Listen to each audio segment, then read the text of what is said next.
Véritable raz-de-marée, cette annonce de transfert d'Hamilton vers Ferrari en 2025 a fait l'effet d'une bombe dans le milieu de la F1, du sport auto et même du sport dans sa globalité tellement le storytelling est incroyable. Le Britannique arrive avec une mine d'expérience, un leadership indiscutable et une armoire à trophées bien trop remplie, mais la vraie question est, sera-t-il en mesure de briser la malédiction actuelle chez les Rouges en remportant un ou plusieurs titres ? Si tu n'es pas abonné, je t'invite à le faire pour ne pas rater les prochaines vidéos qui sortiront, ça récompense vraiment mon travail, et si tu as lâché ton like, on peut maintenant commencer la vidéo. En premier lieu, il s'agirait d'évoquer sa future entente avec Leclerc qui sera donc officiellement son coéquipier pour 2025. Pour moi, la symbolique de faire venir Hamilton chez la Scuderia est un rêve éveillé, mais par contre en termes de cohabitation entre les deux pilotes, un problème se pose. Nul doute qu'ils doivent bien s'entendre à l'heure actuelle, mais demain, dans la plus prestigieuse équipe, dans une potentielle position de prétendant au titre, qui mènera l'équipe? Qui sera le numéro 1? Qui sera le leader? Il ne peut y en avoir qu'un seul, ou alors on sait très bien ce qu'il va arriver. Aujourd'hui, il est évident que Lewis s'imposerait par son expérience, ses résultats, son leadership naturel et son habitude justement à s'imposer au sein des équipes qu'il rejoint pour en être le favori. On sait grâce à Alonso que l'âge n'est pas forcément synonyme de mauvaise performance, donc malgré ça, il est encore largement en capacité de réitérer certains de ses précédents exploits si la voiture et son équipe le lui permettent. Mais le problème réside ici justement. Hamilton est quelqu'un, de par sa carrière et donc son statut, qui doit être favorisé, mis à l'honneur et placé comme le leader dans une équipe.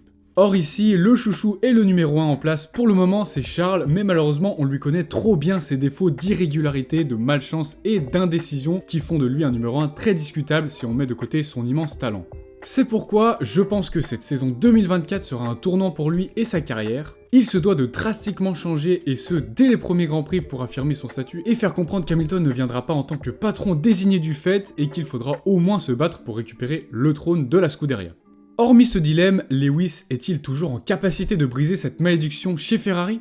Il n'est pas idiot de se poser la question, puisqu'étant un habitué de la même structure depuis plus de 10 ans, il ne sera pas facile pour lui de s'acclimater, et ce d'autant plus chez un de ses plus grands rivaux durant sa précédente décennie de règne. A mon avis, c'est d'ailleurs pour ça que les deux parties ont choisi de signer un contrat sur plusieurs saisons et non une seule, dans le cas où l'adaptation du Britannique prenne plus de temps que prévu ou alors que la voiture ne réponde pas directement aux attentes. Ils ont choisi de se laisser du mou et je trouve ça plutôt intelligent de leur part puisque grâce à ça, ils auront chacun un peu moins de pression que s'ils n'avaient qu'une seule saison pour tout accomplir. En revanche, même dans le cas où la monoplace ne serait pas à la hauteur, on attendra quand même un grand Hamilton qui pourrait faire bénéficier à la Scuderia de toutes ces années d'expérience pour les guider et leur faire remonter la pente comme a pu le faire un Michael Schumacher à son époque.